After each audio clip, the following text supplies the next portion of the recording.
Nasional. Pak Gema, selamat pagi. Apa kabar? Sehat, Pak? Selamat pagi, luar biasa. Terima kasih. Oke, terima kasih atas waktunya dengan CNN Indonesia. Pak Gema, jika kita melihat banyak sekarang trader pemula yang masuk ke opsi biner, kemudian gagal, rugi ratusan juta rupiah, sebetulnya apa sih yang menjadi penyebabnya, Pak Gema? Oke, selamat pagi pemirsa. Jadi ya, karena judulnya ini apakah opsi biner ini investasi atau cuma spekulasi. Tentunya perdebatan ini tidak akan berakhir. Tapi kita dalam hidup itu kan ada yang namanya acuan standar ya, dan kita akan melihat definisi. Kalau kita mengacu kepada definisi, disitulah kita tidak akan saling berdebat. Apa yang disebut dengan investment? Kalau kita mengacu pada Investopedia, investment itu adalah bagaimana kita menaruh aset kita, ya, is an asset or item acquired with the goal of generating income. Itu nomor satu. Jadi dengan kita melakukan investasi ada generating income. Yang kedua, appreciation refers to an increase in the value of asset over time. Ini kata kuncinya. Jadi kalau kita berinvestasi, kita menaruh aset kita pada investasi tertentu, seiring dengan pertumbuhan waktu akan naik aset value-nya. Nah, berarti waktu ini menjadi yang utama.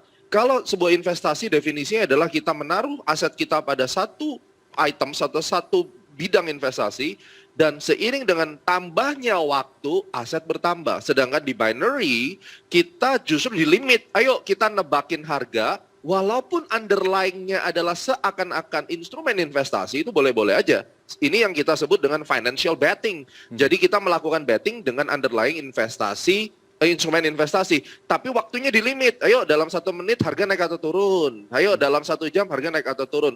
Ini jelas sudah keluar dari definisi investasi. Nah dari sini pemirsa bisa tahu. Sekali lagi investasi adalah kita berinvestasi seiring dengan berjalannya waktu akan ada appreciation. Sedangkan di binary, seiring dengan berjalannya waktu Anda dipaksa untuk nebak naik atau turun. It's not investment kalau kita melihat dari definisinya. Itu yang menjadi garis bawah dulu. Baik, sudah harus digarisbawahi bahwa ini adalah keluar dari pengertian investasi itu sendiri ya, Pak Gema.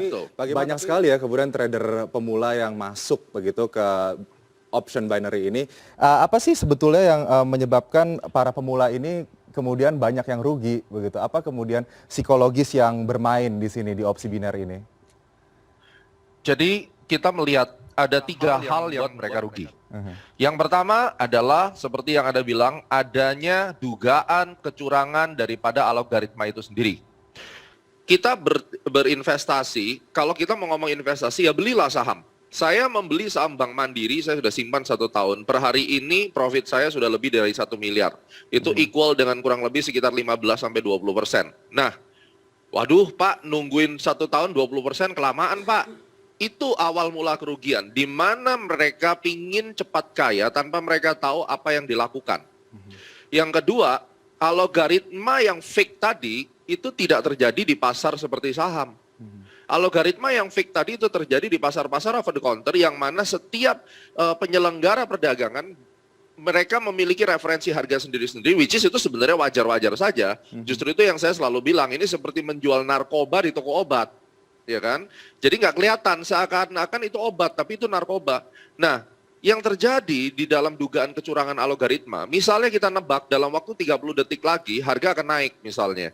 Nah, mereka cukup merubah 1 detik terakhir harga dibikin turun lalu dibikin naik, itu kita udah rugi. Terus kemudian yang ketiga, yang bikin mereka rugi adalah mereka tidak menyadari bahwa di dalam kita trading atau berspekulasi, kata kuncinya adalah risk to reward. Kalau Anda bisa menang 1, kalau seandainya kalah juga harus 1. Maka itu yang standar. Sedangkan di binary sudah jelas-jelas kalau menang cuma 80 dapatnya, kalau kalah 100. Lalu kalau kalah dia pakai metode compensation, dikali lipat, di martingale naik 2 kali. Mau sampai kapanpun, tahun beruang pun terjadi, nggak akan pernah menang kalau kayak begitu caranya. Nah ini sama persis seperti betting di bola, judi bola yang cukup marak di beberapa tahun lalu. Pada saat kita nebak ini menit kesekian bakal gol atau enggak, atau mungkin over under misalnya. Ini satu hal yang sama. Dari mana saya mengatakan demikian? Kalau Anda mengacu kepada Australian Securities Investment Commission, mereka per 1 April 2021 mengeluarkan selebaran, mengeluarkan publikasi bahwa mereka melarang adanya penjualan binary option untuk masyarakat retail, dan mereka yang mengatakan bahwa ini tidak lebih mirip mirip praktik ini dengan yang namanya perjudian. Itu dari Australia. Jangan dicari pembenaran. Oh, negara sini boleh kok, daerah situ boleh kok. Ya, itu yang seperti Anda katakan tadi, negara yang sangat minim pengawasan hukumnya, tapi negara-negara seperti Australia, mereka sangat ketat. Even instrumen-instrumen over the counter yang lain, mereka larang untuk masyarakat Australia misalnya. Amerika juga demikian. Oke, Pak Gema, ini kan artinya ada miskonsepsi ya tadi terkait investasi dan juga trading itu sendiri. Banyak kemudian yang main dari opsi binar ini merasa enggak kok ini adalah option untuk trading begitu. Ini bagaimana kemudian menjawab miskonsepsi yang timbul ini dari para pelaku pemain opsi binar ini? Nomor satu, mereka stubborn. Mereka tidak mau belajar, minim literasi, dan malas membaca. Itu nomor satu. Makanya orang bilang, kalau kita malas, kita tidak mau benar-benar belajar, pastinya akan ada konsekuensi. Ya sudah, konsekuensinya kehilangan uang. Di mana itu sudah cukup wajar, itu hukum alam. Anda malas, Anda keras kepala, tidak mau melihat sesuatu dengan benar, ya ujung-ujungnya Anda kena tipu. Ya kan? Terus kemudian kedua, jangan katakan bahwa ini investasi, itu memalukan. Kenapa? Karena option trading itu legal.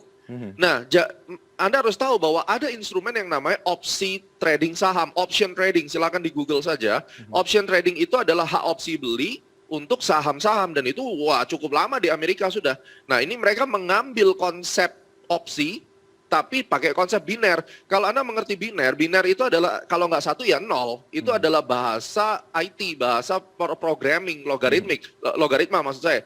Berarti ini dia mencoba mengimplementasikan tebak-tebakan kalau nggak satu nol di underlying-nya investment. Ini bukan option trading, ini bukan investasi. Dan Anda harus tahu, penyebab ini menjadi meledak adalah ini yang saya marah sekali. Bahwa influencer yang tidak bertanggung jawab mengatasnamakan hal ini sebagai investasi, which is kalau kita lihat dari definisinya ini bukan investasi, ditambah, formulanya ditambah dengan flexingan mereka. Mereka dapat uang dari hasil profit sharing. Ya, saya nggak sebutkan berapanya, tapi mereka dapatkan profit sharing, lalu mereka beli itu mobil Lamborghini, mereka beli mobil-mobil mewah, lalu mereka flexing, pamer harta, supaya orang tertarik, dan kemudian orang-orang ini langsung mereka melakukan deposit. Orang sudah kalap mata, minim literasi, tidak mengerti apa-apa, hidup lagi sulit ketika COVID, dimanfaatkan, seakan-akan ini sebagai jalan pintas. Ambil pinjaman online, terkait pinjaman online juga sedang meledak, dipakai buat binary option. Jadi masuk kandang buaya, akhirnya dibawa ke kandang macan. Jadi mati dicabik-cabik habis. Ini yang bikin hancur semuanya. Aduh, akhirnya juga banyak yang speak up ya Pak Gema terkait dengan kerugian ia dapatkan begitu Pak Gema. Tapi ini kalau bicara soal tadi yang Pak Gema sebutkan terkait dengan influencer yang kemudian flexing harta kekayaannya segala macam begitu. Ini bisa dikatakan afiliator. Sebetulnya apa kemudian yang menjadikan afiliator ini menjadi salah satu pihak yang dalam tanda kutip mungkin bisa diminta pertanggungjawaban kali ya dari orang-orang yang speak up tersebut karena asetnya hilang, begitu uangnya hilang karena menitipkan uangnya tersebut. Oke, ini penting ya. Ini kita bicara secara hukum. Kebetulan saya juga advokat. Saya melihat, saya bicara ada beberapa orang yang datang ke saya mau minta jasa saya untuk melakukan tindakan hukum. Saya cuma bilang ke mereka begini. Influencer menawarkan sesuatu ya atau mengendorse sesuatu itu belum ada kayak hukum yang benar-benar diimplementasikan secara jelas di sini ya. Yang kedua adalah yang membuat mereka itu menurut saya bermasalah, memang bermasalah tetapi mereka tidak secara langsung menerima uangnya. Mereka tidak mengelola atau mereka tidak menampung dana karena memang dana deposit ini langsung menuju kepada si perusahaan penyelenggara biner ini. Nah, orang-orang ini memiliki kejahatan moral menurut saya. Dan punishment-nya bukan punishment hukum. Akhirnya punishment-nya adalah punishment moral. Kecuali nanti dari pemerintah akan mengadakan perubahan aturan atau misalnya mereka mengambil tindakan darurat misalnya. Itu lain lagi. Tetapi kalau dikatakan influencer ini salahnya di mana? Salahnya adalah di moral. Artinya apa? Mereka tahu hati nuraninya bahwa ini adalah satu tindakan non-investment, tetapi si afiliatornya bisa kaya raya, mereka tidak peduli itu. Ya mereka pokoknya akan mengeksploit habis manusia-manusia yang greedy, ya, dan kemudian mereka ini yang akan dimanfaatkan. Jadi kalau dikatakan siapa yang salah, influencer hanya nawarin kok. Memang benar. Pertanyaannya pelakunya ini kenapa mereka mau? Ini juga ada satu sisi yang mesti kita fair melihat bahwa memang masyarakat kita tidak teredukasi dan masyarakat kita cenderung lebih mudah untuk diajak investasi bodong ketimbang investasi yang benar. Kita bisa buktikan dari data investor di Bursa Efek Indonesia, kita comparing dengan investasi bodong. Yang mana masyarakat juga melihat, ini kita to be fair aja. Kalau saya investasi di pasar saham Indonesia, di pasar saham yang katanya di bawah OJK juga, tetapi banyak praktek-praktek kecurangan. Kita melihat ada kejadian Jiwasraya, ya kan? Ada kejadian orang dipom-pom di saham. Nah, ini pun kita harus bekerja sama bersama-sama dengan regulator untuk menertibkan. Makanya kemarin saya juga ada bicara sama Satgas, ada 5 hal setidaknya praktek dugaan penipuan mengatasnamakan investasi, tidak hanya binary, ada di dunia copy trade, ada di dunia robot, di dunia saham, dunia kripto, ini semua ada dugaan penipuannya. Jadi kalau kita bilang penipuan, si influencernya ini kejahatan moral yang dia lakukan, dia tahu itu jurang, tapi orang diajak nyemplung ke jurang. Nah, apakah ini bisa dipidanakan? Nah, ini yang perlu duduk bersama dengan pakar-pakar hukum senior yang ada di Indonesia. Oke, Pak Gema mungkin ini terakhir, Pak Gema sebagai salah satu trader terkemuka begitu ya di tanah air, Pak Gema bagaimana menurut Anda, apakah ini opsi binar ini ditinjau dari risk to reward-nya, apakah sebuah instrumen atau platform yang kemudian layak untuk dimainkan begitu di tanah air ini? Oke, kita negara demokrasi, kita harus tahu itu. Seandainya nih, Mas adalah orang yang suka berspekulasi, dan Anda mengetahui persis bahwa kalau saya trading di biner, saya menang 80, kalau saya kalah 100. Dan Anda setuju, dan Anda nyaman dengan itu, silakan. Kenapa? Karena Anda memiliki hak sebagai warga negara untuk menempatkan uang Anda di mana. Karena ini bukan pencucian uang. Kalau Anda ingin bermain spekulasi, itu hak Anda.